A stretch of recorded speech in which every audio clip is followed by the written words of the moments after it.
Right now, a silent revolution is happening. While most business owners are stuck fighting for attention, a few have cracked the code, turning simple YouTube videos into money machines. No viral gimmicks, no expensive productions, just a camera, their voice, and a strategy that's printing millions. This isn't theory.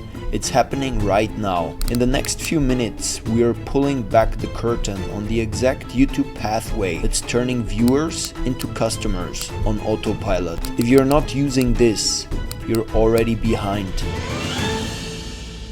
And this is exactly how we make it happen. Essentially, you have two requirements, so it is very straightforward.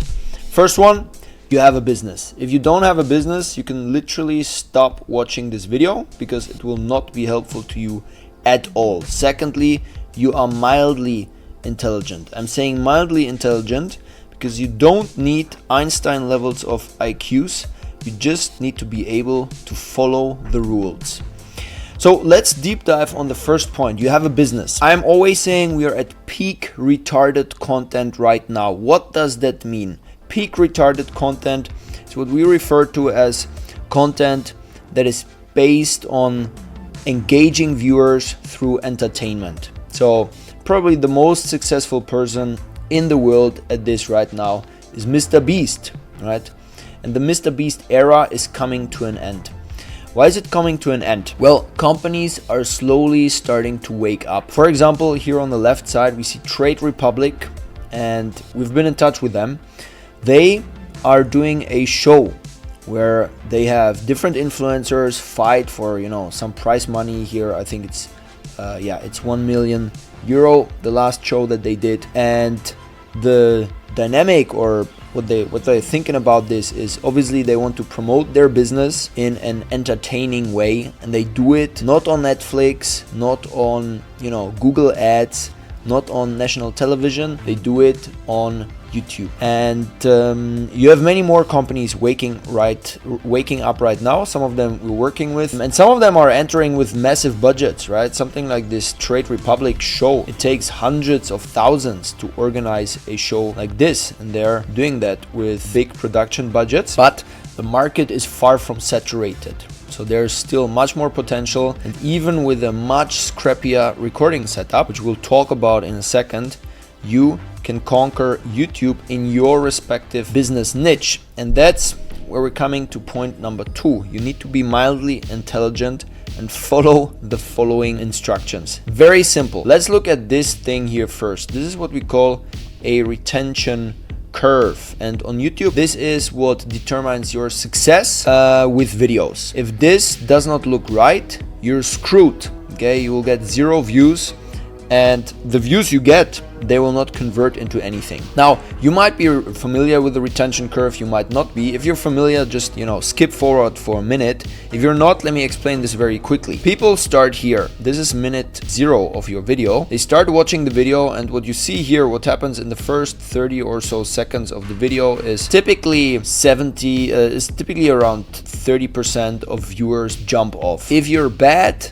it's going to be 40 or 50%. If you're good, it's going to be 20%. We're good. That's why for us, just 20% of viewers jump off in the first 30 seconds. That's definitely above typical. That's going to boost your video in the algorithm. But let's get back to this. So in the first 30 seconds, lots of people are going to jump off, and then the curve kind of stabilizes, right? But throughout the curve, you still have people clicking off because not everybody is going to watch the damn 33 full minutes of this video, right? So that's why more and more people are jumping off. You have ups and downs. So those give you obviously a clue on what is interesting and what is not. For example, if you engage in blatant advertisement in your video, people will jump off. They will not think this is interesting at all. And then you end up with, in this case, around 25% of people watching in the very last minute. Now, how do we turn this into knowledge that's worth millions? By looking at the retention curve as a conversion curve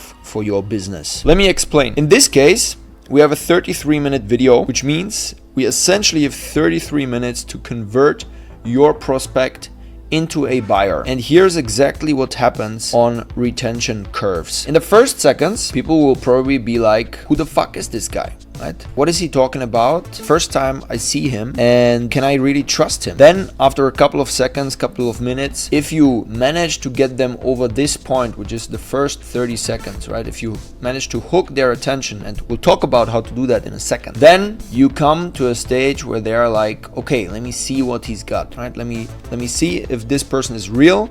Let me see whether the stuff that they talked about in the intro, whether that actually is good stuff and real. Then ideally they come to a point where they're like, damn, that's interesting, right? So halfway through the video, they start discovering that the stuff you're talking about is actually super helpful to their business. And lastly, we call this the give me more brethren stage, right?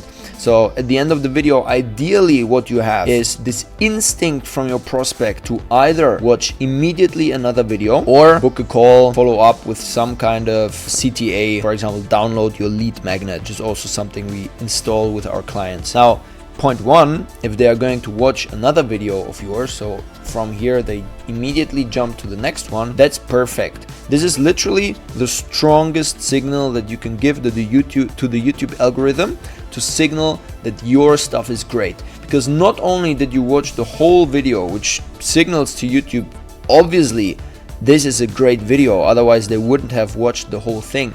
Not only that, but you feel so motivated, you feel so curious about this channel and about the person that's running this channel that you're willing to immediately click on the next video and watch another, 10, 20, 30-minute video. That's the strongest positive signal you can give to the YouTube algorithm, and this will give you strong boosts in terms of your impressions and views, and essentially also your cash flow, right? So let's look at the official names here, because obviously these these statements were kind of made up, but internally we have names for all of these stages. The first one is the entry hook. So within the first seconds, literally within the first 3 to 5 seconds, you need an entry hook, otherwise people are gone. Next, you build up the curiosity gap and authority. That usually also happens within the first 30 to 60 seconds. Next, you address the customer's pain points. Now here you can be a bit creative, right? It's not always so clear what their pain point is, and sometimes this can be a slightly abstract concept, right? But essentially within the first third of the video, you want to address their pain points, talk about them, and clearly signal that you understand them. And you can even apply this concept, you can even apply this to documentaries, right? We're also producing videos, documentaries for national television with my production company, and what we do there is essentially exactly the same concept. So if you watch a documentary about some kind of, let's say, famous trader that managed to go from 0 to 50 million with a couple of very intelligent trades on the stock exchange, then what you'll have in the first third of this documentary is they will talk about his pain. They will talk about how he grew up, how he was in poverty. They will try to make you relate with this person, only to then afterwards completely blow this person up and make him the king of the world, right? It's essentially the same thing that's happening here. Pain point, where you are hooking the audience, making them relate to whatever problems you're presenting.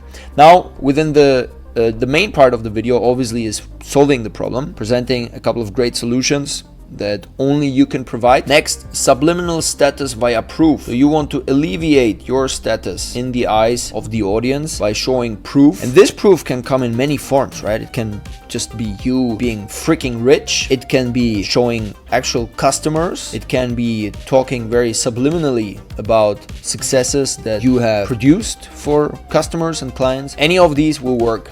And lastly, you end the video with the so-called natural CTA. So what we don't want to have is a very obvious sales signal where you are like, hey, please buy this thing, I'm extremely desperate, and go to my website and click purchase. No, we don't want that. We want to kind of naturally have the video flow into a call to action that feels natural for them. This is the funnel logic with retention curves. And now let's say you get 10,000 viewers, right? So let's say here we are starting with 10,000 viewers. So on your video, it will show that you have 10,000 views. Obviously, you're losing some of these people, and as we approach the end of the retention curve, you're left with approximately 2,500 viewers in this case. These 2,500 viewers are almost ready to buy.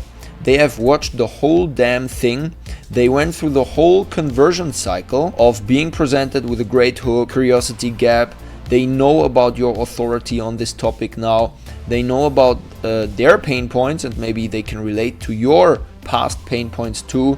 They know how you solved the problem. Maybe you didn't give them the full solution, right? But you told them how you would approach the problem. They know about your status, and they feel compelled to now follow up through some kind of CTA. And that's the magic of this, because now we can come to the Google rule of 7-11-4, right? If you want to convert a customer, you want to have 7 hours of interaction.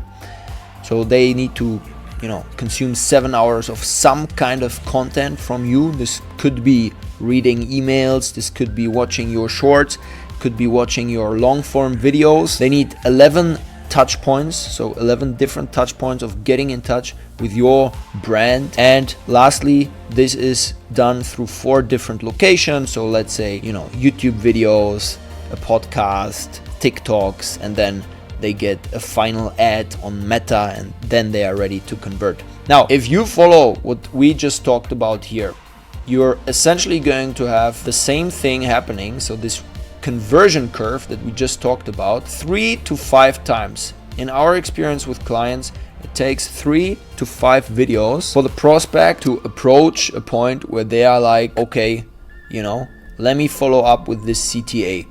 Let me not just watch another video, which of course is also nice if they do that, but let me download this CTA, let me download the lead magnet, let me book the call, whatever it is. So typically, if they go through this retention curve 3 to 5 times, that's a magic spot. And that's surprisingly early, right? It doesn't take them 20, 30 videos, which also suggests that with this retention curve, with these videos, you can fast track these 7 hours of interaction. Now, this varies obviously from industry to industry, but it's very interesting that this could work. It might very well be worth trying this for you. Because once they go through this cycle of watching 3 to 5 videos, they are at the so-called shut up and take my money point. And they just shut up, take my money.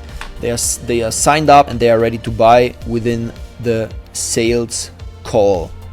Now, what about neuro persuasion? First of all, what the hell is that? Might some of you ask.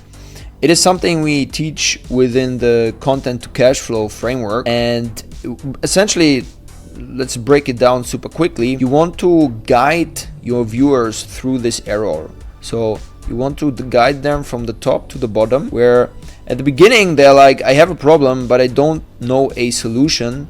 At the end, they know that, a good solution looks like this, a bad one looks like that. So they're able to differentiate between good and bad solutions. And now they build trust. They start building trust in your method. They start building trust in you. And they start building trust in themselves that they can do it, which in the end leads to the offer or the purchase. So we want to guide people through this channel from top to bottom, and we do so with the neuro persuasion framework, where essentially, to just make it very short for you, we address viewers along these different stages of this arrow with our videos.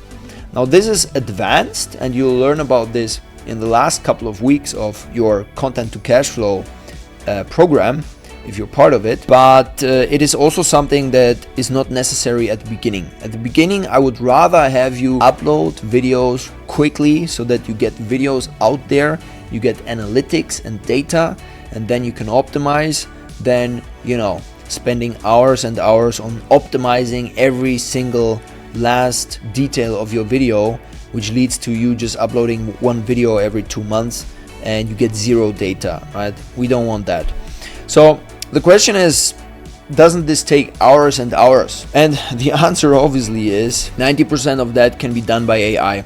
So if you do it right, these retention curves that we just showed you, you can achieve these kind of retention curves if you work with ChatGPT or Claude. Personally, I think Claude is a little bit nicer with long form scripts, but you need to say that with the most recent update, ChatGPT has really caught up or maybe even leapfrogged Claude. And so long story short, you can do 90% of this script writing work, which is responsible for these retention curves, with AI. And for example, we have this thing we call the comprehensive AI script writer, which helps our clients write their scripts by AI. But if you take the time, you sit down, you experiment with the right prompts, you can also make this happen yourself. Now, this also means obviously that 10% still requires human input. It can be beautiful humans like this one, but essentially it can be any human. And if you embark on the quest to find a suitable human for you to do your script writing work after you have done 90% of the work with AI, I strongly suggest to not use Upwork and to not use Fiverr. Because here you will not find top tier humans. You will find scriptwriters that essentially have trouble finding jobs, which is not a good sign. These are not the kind of people that you want to have doing your last check on your scripts, right? They're not going to take this thing from 90 to 100%. They are going to take it from 90 to 80%, and you're going to pay money for that. So it doesn't seem efficient to me. What I would suggest is go to X. We have had tremendous success hiring through X, Discord, or obviously very official hiring channels that you use to hire whoever you always need to hire. And then you will get, journalist, editor types of people to apply to you. Disclaimer, these channels are a little bit more pricey, so you'll need to budget for that. X and Discord is where you can find very cheap people in some cases. All of this is part of Content to Cashflow, where we create a YouTube master plan for you. We work closely together to create this YouTube master plan within the first 2 weeks. Then we focus on building magnet content as fast as possible, to content that naturally turns your viewers into customers via, lastly, conversion systems that make sure all of these viewers also turn into cash flow. What we also use during the whole time is YouTube Process Automation, YPA, which is our proprietary system and processes to do all of this in 5 hours per week. Now, I know some of you say 5 hours is crazy. I don't have that amount of time. Well, there's also a done for you service, and I'm not aware of any others, but you can use ours if you want. And it only takes 2 hours per month to then have a fully functioning channel with your face, with 4 videos per month, done at the highest level, top tier YouTube strategy, Champions League. Okay, bye.